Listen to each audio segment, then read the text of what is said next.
हाँ जी, हेलो। जी हाँ, हेलो। हाँ जी, नमस्कार। मेरी जी बात बाबा, नमस्कार नमस्कार। क्या मेरी बात मगहिया जवान के गौतम सिंह जी से हो रही है या कंवर सिंह जी से हो रही है? जी, गौतम बात कर रहा हूँ बाबा। चलिए, बहुत बहुत धन्यवाद। एक जी चीज बाबा। आपसे कहना चाहेंगे हम कि हाँ हाँ, जी बाबा। मेरा कुछ सवाल होगा आपसे, लेकिन मैं इसको रिकॉर्ड करूंगा और आपकी अगर अनुमति होगी तब रिकॉर्ड करूंगा। जी जी, क्या मैं आपसे बिल्कुल बिल्कुल कर सकते हैं बाबा, कर सकते हैं। तो मैं अगर रिकॉर्ड करूंगा तो इसको सोशल मीडिया पे डालूंगा। हाँ बाबा, ठीक है, कोई दिक्कत कोई नहीं आपको बाबा। आपत्ति तो नहीं?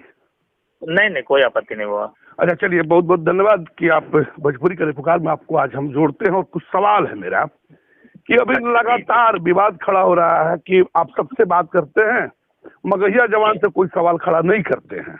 आखिर क्यों? जी। जबकि मगहिया जवान खुलेआम गाली गलौज करते हैं लोग, आप सवाल उनसे क्यों नहीं करते?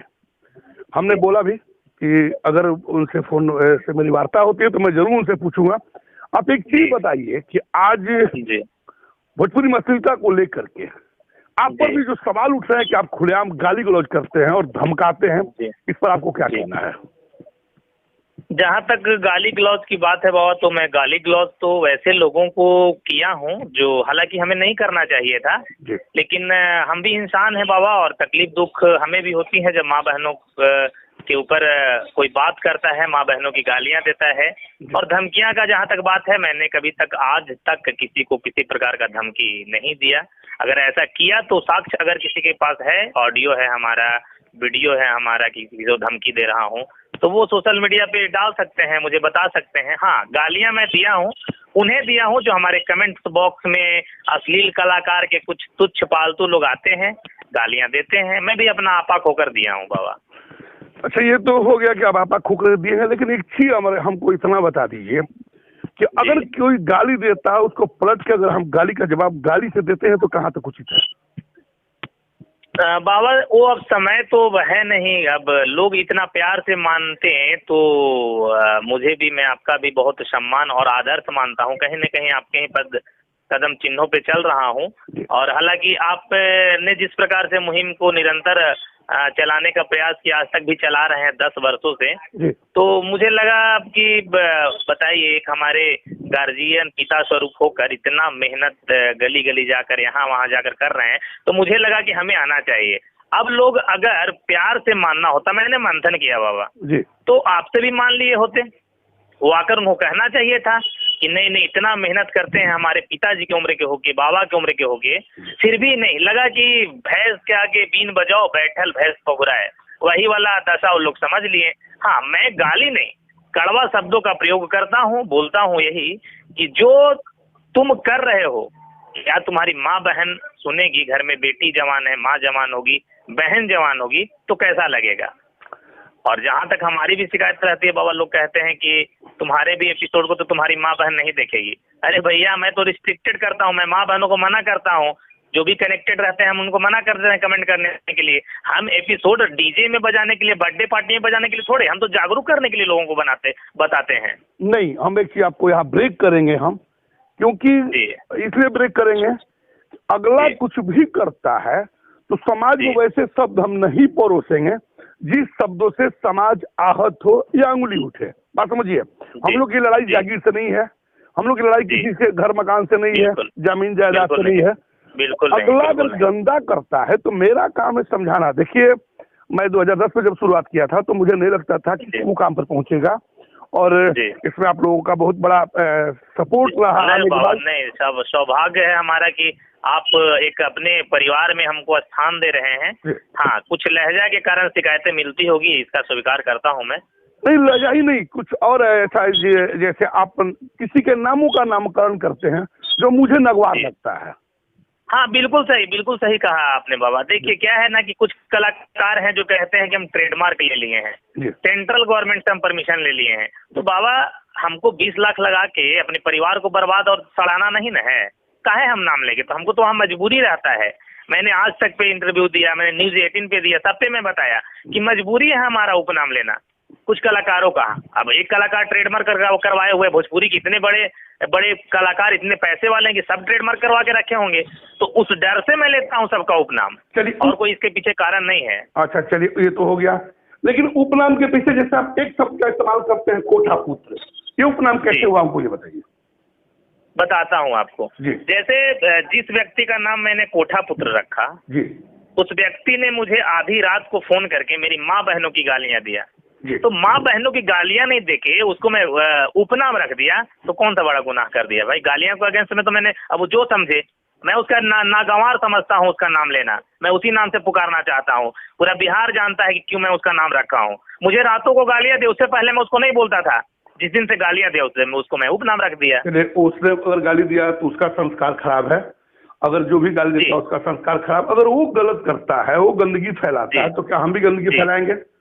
बिल्कुल भी नहीं फैलाएंगे। आप तो क्या है बाबा कि अब सभ्यता का बिल्कुल ही पाठ होना चाहिए हर किसी के जेहन में, हर किसी के घर में, हर किसी के संस्कार में। मैं संस्कारी टाइप से भी बात करता हूँ उन संस्कारी कलाकारों से जो लगता है कि कहीं ना कहीं संस्कार उनके संगीत में है, उनके जेहन में है। जो संस्कारी है, जो मर्यादित भाषा समझता ही नहीं है, तो कभी न कभी अपने रूप में भी लाना पड़ता है। कभी कभी क्या एक कहावत है बाबा कि चलो कीचड़ में कीचड़ को साफ नहीं किया जा सकता है, लोहा उससे तो लोहा को काटा जा सकता है ना, वही काम हम करते हैं। नहीं ठीक है, आपने कहा कि लोहा से लोहा काटते हैं, लेकिन मेरा मानना ये है कि अगर वो गलत है तो हम गलत क्यों होंगे। देखिए लगातार मैं यही करता हूँ। आज जहाँ तक भोजपुरी को अगर जो भी कोई भी हो, अगर सुपरस्टार कहता हो और उसके गीतों से समाज आहत अगर होता हो तो कतई सुपरस्टार नहीं है, मैं नहीं मानता। समझिएगा, मैं लगातार सबसे जिससे भी इंटरव्यू लिया उसको सुपरस्टार मानता ही नहीं। जिसके गीतों से, जिसके बातों से समाज आहत होता हो, तो मैं आपसे भी भाई के नाते आग्रह कर रहा हूँ कि अगर आपकी बात से समाज आहत होता है तो कहीं ना कहीं गलत है। मैं बोल चुका हूँ बाबा, मैं सोशल प्लेटफॉर्म पे बोल चुका हूँ कि अब तो मैं अपने जो गार्जियन स्वरूप हमारे बाबा हैं उनके ही कदम चिन्हों पर चलूंगा, लेकिन उसमें भी मैं देखूंगा समय जी। उसमें भी मैं निश्चित नहीं कहूंगा कि हाँ, जब लगेगा कि सीमा लांघ रहे हो हम भी सीमा लांघेंगे, क्योंकि तुमको मतलब जब सभ्यता पसंद नहीं है तो भैया हम तो उसी भाषा में समझाएंगे ना जिस भाषा में तुमको अच्छा लगे। हमको दुख तब हुआ कि 10 से 10 वर्ष एक 55 वर्ष के वृद्ध व्यक्ति हमारे पिता समान घर घर जाकर, गली गली जाकर, सड़क मोहल्ले, रोड, खेत बधारी सब जगह जाकर, तो इनका कोई फर्क नहीं पड़ रहा है। अगर आपकी बातों से बाबा इन लोग मान लेता, जरा भी लगता इनको कि नहीं एक परेशान व्यक्ति क्यों है इतना जा जाकर, क्यों संदेश, इनका संदेश के पीछे का राज क्या है, तो हम प्रकट ही नहीं होते ना। हम तो कहते हैं कि आजादी के समय गांधी जी भी थे, सुभाष चंद्र बोस भी थे, भगत सिंह भी थे, तो भैया हम भगत सिंह वाले बिरादरी में से आते हैं। चलिए इस बात को मान लेते हैं, लेकिन एक चीज और आपको बताएंगे, अगर फर्क नहीं पड़ता, 2010 से मैं इसकी शुरुआत किया था, अगर शायद अश्लीलता का फर्क पड़ा तभी जनता जागरूक हुई, उस जनते में हम भी हैं, उस जनता में आप भी हैं। आज बिल्कुल आपको मैं बता रहा हूँ फर्क बहुत पड़ा था, अगर नहीं पड़ता तो आवाज कहाँ से उठता, लोगों के जीवन में जाता ही नहीं। कारण कि ये अश्लील गाने, गीत गाने वाले कलाकार फलते फूलते रहते, किसी को पता नहीं चलता। जब हमने उठाया तो एक मुद्दा आया कि अश्लील है तभी। लेकिन मैं एक चीज और बता दे रहा हूँ, आज जो भी सुधार दिख रहा है, अब आप बता दे रहे हैं हम, उसमें मैं धन्यवाद देता हूँ उन श्रोता समाज को। आवाज कट रहा है बाबा, आवाज कट रहा है? जी हाँ बोलिए, आप बोलिए। आवाज कट रही है या मिल रही है? हाँ आप सही है, उसमें धन्यवाद इतना सुनाया था। जी, मैं उस श्रोता समाज को धन्यवाद देता हूँ जो खुलेआम समर्थन करते हैं हम लोगों का, खुलेआम खड़े हैं हम लोगों के साथ और उन कलाकारों का विरोध करते हैं। बात समझिएगा ध्यान से। हम लोग अकेले कुछ नहीं करते। जब जनता जाग गई, जनता को लगा कि नहीं हमको छला जा रहा है, कभी जाति के नाम पर, कभी धर्म के नाम पर, कभी जिला के नाम पर, कभी सास ससुर के नाम पर, कभी जीजा के नाम पर, इतना ही नहीं देवी देवताओं के गीतों के नाम पर, जब जनता जान गई ये लोग छलने वाले हैं, ये लोग सीना में तीर चलाने वाले हैं, तो लोगों ने खुल के समर्थन किया। उन लोगों के जज्बे को सलाम, मेरा नमस्कार, प्रणाम। नहीं तो हम लोग कुछ नहीं कर पाते। लेकिन हम लोग कहीं ना कहीं बाबा, कहीं ना कहीं अगर कोई जगह है, मैं भी आया हूँ तो आपको देखकर ही आया हूँ, इसको मैं भी एग्रीड करता हूँ। हाँ, लेकिन सब लोग नहीं समझे आपकी मानसिकता को, आपके मुहिम को, आपके कदम को हाँ समझे, आपके उस दौर के उस कलाकार शब्द घर से आने वाले भरत शर्मा जी ने आपके मुहिम को समझा, मदन राय जी ने समझा, विष्णु ओझा जी ने समझा, देवी समझी, कल्पना समझी, ये सब कलाकार समझे, पर आज करके कलयुगी कलाकार समझे कहाँ बाबा, कहाँ समझे। आपकी बातों से बिल्कुल सहमत हूँ। लेकिन मेरा बस एक ही सवाल आपसे बस रहेगा, एक आग्रह भी रहेगा, एक विनती भी रहेगा कि अगर कोई जल्लाद है तो हम लोग, अगर कोई कसाई है तो हम लोग कसाई की तरफ पेश नहीं आएंगे। मान लीजिए कि अपने कोई भी अगर गलत शब्दों का इस्तेमाल करता हो या गलत गीतों का इस्तेमाल करता हो तो हम लोग सभ्यता पूर्वक अलग जगाएंगे और वैसे कलाकारों का घुटना टेकवाएंगे।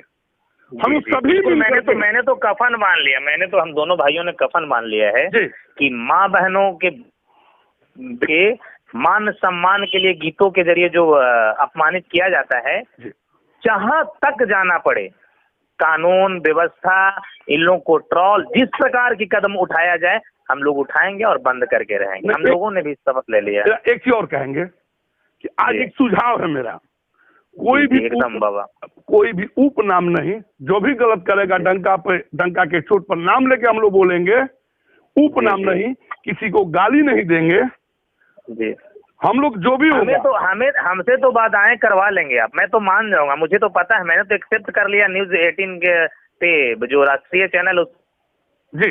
लेकिन जो हमारा उपनाम रखता है उसका क्या है, वो कैसे मानेगा बाबा। देखिए अगर हमें भी तरह तरह के उपनाम रखे हुए हैं। मैं आपको बता रहा हूँ, मुझे पता है कि उपनाम रखे हैं लोग। हम लोग कानून का सहारा लेंगे, हम लोग डायरेक्ट विरोध करेंगे, हम लोग का विरोध में शालीनता रहेगा, नहीं तो जल्लाद और मानव में अंतर क्या रहेगा। मैं पूछता हूँ बिल्कुल, मैं आपके शर्त को मंजूर करता हूँ बाबा, पर मेरा भी एक आपसे निवेदन और आग्रह यही रहेगा कि मैं आपके बातों को 3 महीने तक एकदम as a bound, as a voice आप रिकॉर्ड कर रहे हैं, लोग सुनेंगे। मैं इतना वादा करूंगा 3 महीनों तक इन लोग की हर एक मनमानी को मैं बर्दाश्त करूंगा, फिर अपने पुराने अंदाज में आएंगे जैसे ये लोग भाषा को समझते हैं, जैसे बिलबिलाते हैं। मैं आपको एक चीज बता रहा हूँ, कुछ ऐसे यूट्यूबर है जिनको इंडस्ट्री बोलने नहीं आता, भोजपुरी नहीं बोलने आता, वो अपने को पत्रकार कह रहे हैं। बात समझिएगा जी। पत्रकार वही है, पत्रकार समाज के लिए आईना होता है, देश के लिए चौथा स्तंभ होता है। लेकिन इन कुछ राइटरों ने, जिनको बोलने की औकात नहीं है, जिनको सीखने की लोग तो बाबा 2-2 माइक लेके, सबसे बड़ा अगर कोई बर्बाद हो, कोई मन बढ़ाया है ना प्रमोटरों का, लेखकों का, मैनेजरों का, कौन जानता था बाबा, कौन, मुझे बताइए ना आप, मुझे भरत शर्मा जी का प्रमोटर और राइटर का नाम आप बताइए, आप तो उनके दौर के नहीं है ना। आपको बता रहे हैं, बढ़िया है, प्रमोशन दे, इसके लिए हम खुश हैं। लेकिन जो गलत न्यूज है, बाहर कुछ अंदर कुछ, एक बहुत खराब बात है कि बाहर थंबनेल कुछ रहता है और अंदर कुछ रहता है। अब किसी पत्रकार का न्यूज में ये आए कि फलाना की रेलाई, तो हमको लगता है उसका कहीं ना कहीं संस्कार खराब है, तभी रेलाई की बात आती है। रेलाई शब्द हमारे हिसाब से अच्छा नहीं है, लेकिन कोई पत्रकार इस तरह का लिख ही नहीं सकता, जिसके संस्कार खराब है वही लिख सकता है। कारण कि कहां से न्यूज में आ गया कि फलानों की रेलाई, ये क्या शब्द होता है। लेकिन सवाल ये है कि उनको ज्ञान नहीं है, बौद्धिक का ज्ञान नहीं है, संस्कार नहीं है, वो तो कुछ भी लिख सकते हैं, इतना ही नहीं है। नहीं, भोजपुरी के विरोध के साथ साथ वैसे लोगों का भी मैं विरोध करता हूँ, उस प्रकार का लोगों का। मैं किसी को नहीं छोड़ता, मैं तो भैया सीधा सी सवाल है बाबा कि मैं गलत का विरोध करता हूँ, चाहे गलत करने वाला पत्रकार हो या फिर कलाकार हो, दोनों में कार लगा हुआ है। मैं तो ऐसे लोगों को बोलता हूँ, ये कौन से पत्रकारिता होता है भैया, ये खाना खा रहा है वो भी दिखा रहा है, तो वो अगला आदमी गाली गा रहा है, उसे कभी सवाल तुम नहीं किया कि काहे तुम गाने को चुराए हो, काहे चुरा लिए गाने को। लेकिन उनको तो बाइट चाहिए ना, उनको बाइट चाहिए, मौका मिल गया, अगर उनसे कुछ सवाल कर देंगे तो अगली बार तो बाइट देगा नहीं। बहुत सारी चीजें हैं, इसको समझना होगा बिहार के पूरे जनता को, यूपी के जनता को, सारे लोगों को समझना पड़ेगा इन लोगों की मानसिकता। तो कौन व्यू से बातों के लिए आवाज उठाया है। बिल्कुल, अगर मैं जो भी यूट्यूबर मेरी बात को सुनेंगे या जो भी फेसबुकर सुनेंगे, मैं एक चीज आपसे आग्रह करना चाहता हूँ, विनती करना चाहता हूँ कि सब लोग बोल रहे थे कि आप मगहिया जवान से सवाल नहीं करते हैं, तो मैं मगहिया जवान से आज खुलेआम सवाल किया। मैं एक बात और कहूंगा कि मगहिया जवान आखिर अब मगहिया जवान को आवाज उठाना क्यों पड़ा। मगहिया जवान का गाली गलौज गलत है, मैं भी मगहिया जवान के गाली गलौज का सीधे सीधे बहिष्कार करता हूं, लेकिन आज मगहिया जवान को बोलने का मौका किसने दिया, ये जनता को सोचना होगा, भोजपुरी समाज को सोचना होगा, जगना होगा। कारण कि अगर रास्ता नहीं मिला होता तो शायद आज नंद कुमार तिवारी को बोलने का मौका नहीं मिलता, शायद मगहिया जवान को बोलने का मौका नहीं मिलता, या किसी को भी बोलने का मौका नहीं मिलता। तो मैं तमाम राइटर, तमाम कलाकारों से कहता हूं कि अगर कहीं आप मौका देते हैं किसी को बोलने का, तो ये आपके ऊपर ही जाएगा। कारण क्या है? बिल्कुल बिल्कुल बिल्कुल बाबा। कारण क्या है कि अगर आप मौका नहीं देते तो किसी को बोलने का नहीं मौका मिलता। हाँ, ये बात जरूर है, गाली गलौज को मैं विरोध करता हूँ, आज भी किया हूँ, डायरेक्ट देखिए कि इनसे भी मैं सुनहरा वचन आज मैं एक आपके आज इस ऑडियो के जरिए मैं सबको देता हूँ। सुनहरा वचन है, वादा है हमारा, और हम वही कहते हैं जो करते हैं। अन्यथा नहीं जो कर सके वो कहते ही नहीं। हम अगर कलाकार 3 महीने तक, 2 महीने तक, कम से कम 2 महीने तक कोई माँ, बहन, बेटी अश्लील शब्दों का प्रयोग नहीं करते हैं, जातिगत गाना नहीं गाकर दूसरे को नीचा दिखाने का कार्य करते हैं, मैं खुलेआम प्रमोशन करने का काम करूंगा फ्री ऑफ कॉस्ट। तो मैं तमाम लोगों से एक चीज कहना चाहता हूं कि जो भी इस वॉइस को सुन रहे हो, कृपया अगर विरोध भी करता है तो विरोध में भी शालीनता झलकनी चाहिए, संस्कार झलकनी चाहिए, सभ्यता झलकनी चाहिए। अगर ये नहीं झलकता है तो कहीं ना कहीं आपके संस्कार का दोष है, आपके परवरिश का दोष है। ऐसा न करें, कारण इस समाज में बिखराव पैदा हो रहा है, तनाव पैदा हो रहा है, और जो भी कलाकार जातिवाद, जिलावाद, सारवाद, ससुरवाद, भ्रांतिवाद करते हो, कृपया चेत जाएं, सजग हो जाएं। आपसे भी मैं आग्रह करता हूं कि आप अपने पुराने रास्ते पर वापस आ जाइए अच्छे गीतों के साथ, नहीं तो हर पल विरोध जारी रहेगा। पहले एक नंद कुमार तिवारी, एक मगहिया जवान करते थे, अब हर घर से नंद कुमार तिवारी मगहिया जवान निकलेंगे, लेकिन सभ्यता के साथ, शालीनता के साथ, न कि गाली के साथ। बिल्कुल बाबा, बिल्कुल। मैं तमाम लोगों से कहकर अपनी बातों को समाप्त करता हूं और मगहिया जवान से भी आग्रह करता हूं, आगे के शब्दों में गाली गलौज नहीं, हम लोग सभ्यता शालीनता के साथ करेंगे। आपके दिए गए आदेश का मैं निरंतर पालन किया हूँ और करूंगा। बस चलिए, बहुत बहुत धन्यवाद। तो मैं तमाम लोगों से कहता हूँ, उस समाज के लोगों से कहता हूँ कि अगर आप गलत शब्दों का इस्तेमाल करेंगे तो कानून के दायरे में तो आएंगे ही, खुल के नंद कुमार तिवारी विरोध करेंगे, अगली कड़ी में रहेंगे। इसलिए गाली गलौज नहीं करें। अगर आप किसी का भी विरोध करते हो तो उसमें तर्कयुक्त होना चाहिए, उसमें तर्क होना चाहिए, बिना तर्क का विरोध नहीं होना चाहिए, लेकिन विरोध में भी शालीनता होना चाहिए, गाली गलौज नहीं होना चाहिए। इसी बातों के साथ बहुत बहुत धन्यवाद देते हैं श्री गौतम सिंह जी को, तमाम भोजपुरी समाज के उन लोगों को जो साथ दिए हैं। आप निरंतर साथ देते रहें। जो भी गलत गाएगा, आपको भी हमारा दंडवत बाबा प्रणाम जी, बहुत बहुत धन्यवाद। जो भी गलत गाएगा उसका विरोध खुलेआम जारी रहेगा, चाहे वो कोई हो। मैं बताता हूं, स्पष्ट बता देना चाहता हूं कि विरोध कभी बंद नहीं होगा, कार्रवाई कभी बंद नहीं होगा, ये निरंतर चलता रहेगा। इसलिए सजग हो जाइए, सतर्क हो जाइए, चेत जाइए। साजिश के तहत हमें रोक लेंगे, साजिश के तहत आपको रोक लेंगे, लेकिन जो जाग गया है लाखों में, सैकड़ों में जनता, उसे कैसे रोक पाएंगे? वो तो मगहिया जवान और नंद कुमार तिवारी बन के तो आएंगे ही ना। बिल्कुल आएंगे, बिल्कुल आएंगे। तो कुछ धन्यवाद, कुछ प्रणाम, बहुत बहुत धन्यवाद।